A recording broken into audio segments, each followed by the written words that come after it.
Kita lanjutkan lagi ya Bapak Ibu. Kalau tadi kita sudah membahas terkait penyebab sama dampak, selanjutnya kita akan membahas terkait upaya yang dilakukan untuk mencegah terjadinya stunting. Nah, di sini akan saya bagi menjadi dua kelompok ya. Nanti kelompok yang pertama itu saya kasih nama pencegahan, kelompok yang kedua saya kasih nama penanganan. Nah, di masing-masing kelompok ini ada pertanyaan yang harus dijawab. Untuk kelompok pencegahan ini nanti akan saya tunjuk Pak Dwi selaku ketuanya yang akan presentasi. Untuk kelompok penanganan nanti Bu Ina nggih. Untuk pertanyaannya di kelompok pencegahan, upaya yang perlu dilakukan oleh keluarga dan lingkungan agar anak-anak tidak stunting. Sedangkan untuk kelompok penanganan, pertanyaannya adalah upaya yang perlu dilakukan oleh keluarga dan lingkungan jika ada anak yang stunting. Monggo dipun diskusi akan sareng-sareng kalian kelompoknya nggih. Saya kasih waktu 5 menit untuk diskusi. Setelah nanti selesai, nanti silahkan dituliskan di depan nggih untuk hasil yang sudah didiskusikan tadi. Monggo Ibu-ibu.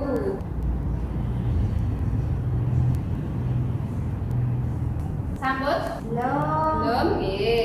Dipun rempatin nggih. Sambut Bu. Oh nggih. Monggo Bu, tindak ngajeng dipun tulis nggih. Teng ngajeng salin nggih. Ya disalin hasil.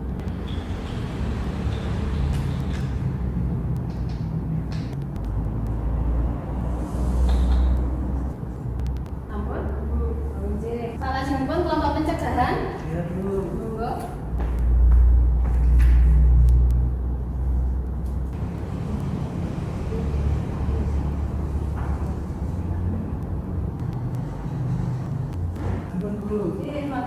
Terima kasih untuk kelompok pencegahan dan kelompok penanganan. Kita ulas dulu ya hasil dari yang didiskusikan dari masing-masing kelompok. Untuk pencegahan stunting sendiri ini bisa dilakukan dengan memberikan makanan bergizi. Pemberian makanan bergizi ini tentunya tidak hanya ketika anak itu sudah lahir, tapi juga ketika anak itu masih di dalam kandungan. Terus kalau mboten? Yen pas ibu ugi hamil memperhatikan pemenuhan gizi mboten nggih? Ya makan tapi mual terus. Terus le hilang mualnya usia berapa ya? 4 bulan. Setelah 4 bulan berarti bisa makan dengan ya bisa dikejar ya Bu. Biar pemenuhan gizinya ketika hamil sampai nanti anak lahir bisa terjamin dengan baik. Lajeng datang ke pos Yandu. Pak Dwi, enten pos Yandu itu biasanya yang wonten kegiatan apa mawon? Penimbangan. Terus? Imunisasi itu Bu. Oh ya, imunisasi lengkap ya. Iya. Di pos Yandu itu kan merupakan fasilitas kesehatan juga yang bisa diakses oleh ibu-ibu yang punya anak balita atau juga ibu hamil. Di pos Yandu biasanya diadakan pemeriksaan tinggi badan, berat badan, terus pemberian vitamin A, vitamin untuk obat cacing, atau juga pemeriksaan kesehatan ibu hamil. Itu juga ternyata termasuk sebagai salah satu bentuk pencegahan untuk mencegah terjadinya stunting. Lajeng perhatian sama anak. Perhatian sama anak ini contohnya seperti apa Bu Ina?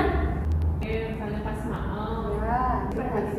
Perhatian sama anak itu bisa diwujudkan dengan memperhatikan asupan makanannya, memperhatikan gizi makanannya. Terus juga bisa kita memberikan perhatian berupa ibaratnya kasih sayang. Itu juga termasuk salah satu hal untuk mencegah stunting. Lajeng cuci tangan pakai sabun. Ini biasanya nek ten griya pun yo nerapke cuci tangan pakai sabun apa dereng? Sabun. Alhamdulillah nek sabun ini juga termasuk salah satu pencegahan terhadap stunting, karena dengan kita mencuci tangan menggunakan sabun, otomatis kuman-kuman yang ada di tangan kita tidak bisa masuk dalam tubuh, sehingga nanti tidak akan terjadi yang namanya stunting. Cegah COVID, Mbak. Ya, terlebih ketika sekarang masa pandemi COVID, kesadaran masyarakat terkait cuci tangan sudah lumayan bagus, nggih.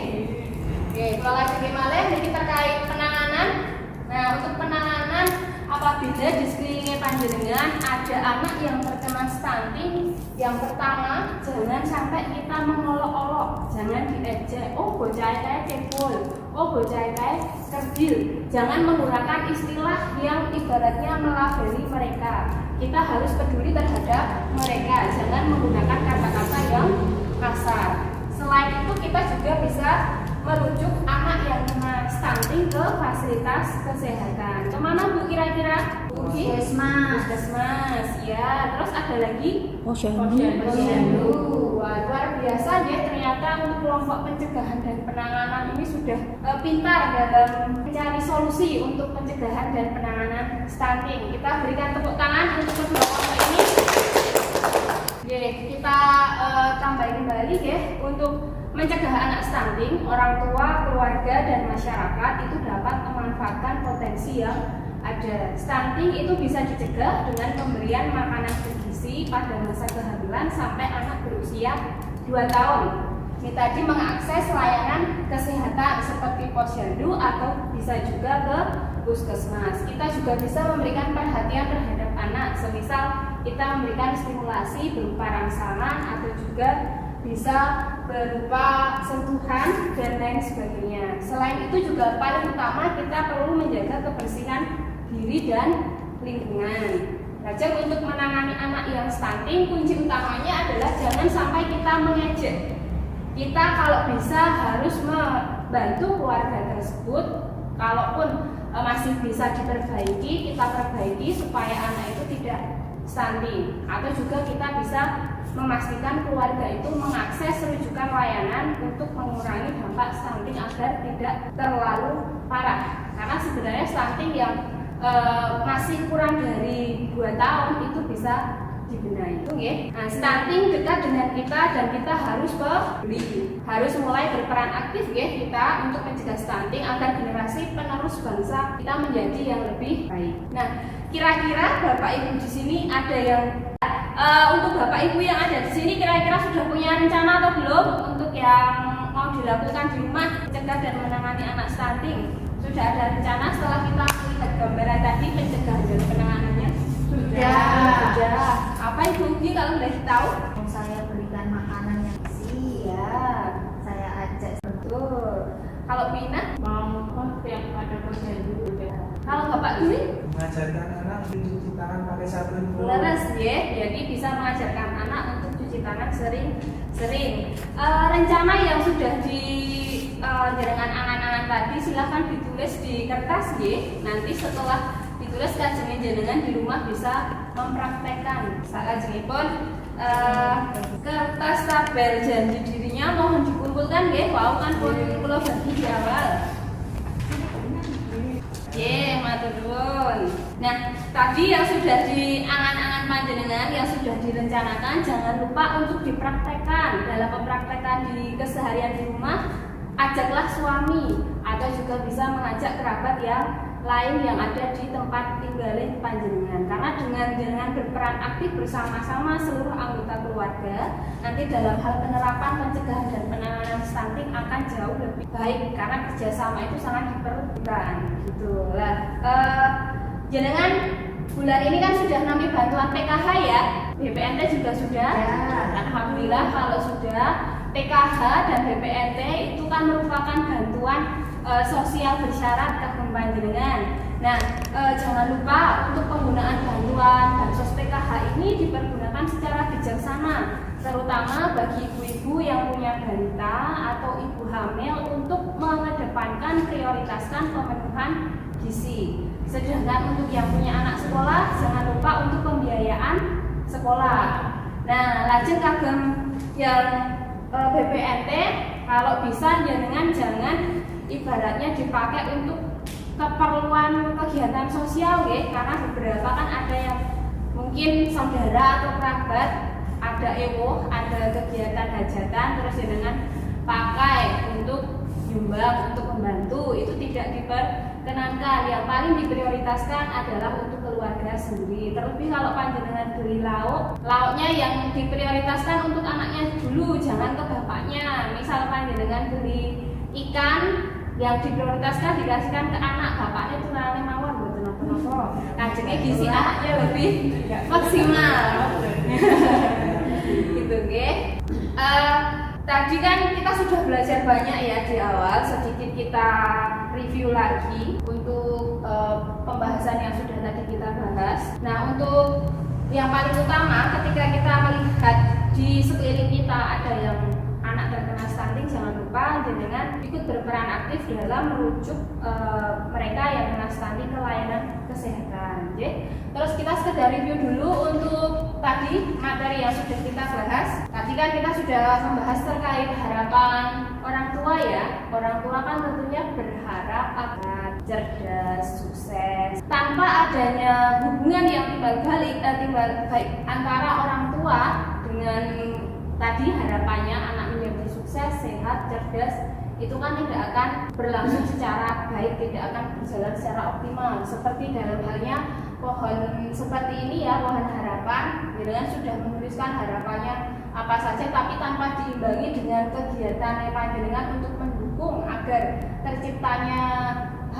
harapan yang dikehendaki, otomatis tidak akan bisa. Stunting sendiri tadi apa Bu artinya? Bu Dwi, stunting tadi apa artinya? Di awal tadi kita sudah bahas ya stunting.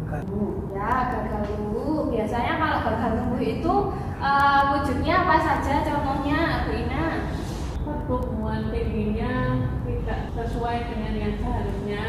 Ya, selain itu ada lagi. Uki mau menambahkan? Berat badan juga kurang. Berat badan juga kurang. Jadi memang permasalahan stunting ini kalau lebih mau kita lihat terkait berat badan, tinggi badan anak tidak sesuai dengan anak sepantarannya. Dan yang perlu kita tekankan kembali bahwasanya kita juga harus memperhatikan gizi dari semasa hamil sampai anak itu berusia 2 tahun atau bisa dikenal dengan istilah 1000 hari pertama kehidupan. Nah, untuk penyebab stunting sendiri tadi kan kita sudah lihat ya, ada yang penyebab langsung dan juga tidak langsung. Kalau langsungnya ini berkaitan dengan gizi, berkaitan dengan imunisasi, dan juga berkaitan dengan penyakit yang berulang. Kalau secara tidak langsungnya tadi terkait stimulasi yang kurang, kebersihan lingkungan yang buruk, dan juga tidak hadir di fasilitas kesehatan. Dampaknya tadi juga sudah kita bahas ya, dampak stunting sendiri ada yang menyebabkan anak itu gagal tumbuh, ada gagal berkembang, ada juga yang rentan terhadap penyakit. Selain itu juga stunting ini menjadi permasalahan besar bersama karena memang generasi penerus bangsa apabila terkena stunting otomatis nanti tumbuh kembangnya tidak baik, tidak bisa optimal. Ketika anak itu stunting di kemudian hari, di masa depan dia dalam hal pekerjaan, dalam hal berprestasi pun juga mengalami kendala. Itu tadi terkait beberapa materi yang sudah kita bahas di siang hari ini ya. Dan yang terakhir tadi kita juga membahas terkait pencegahan dan penanganan stunting.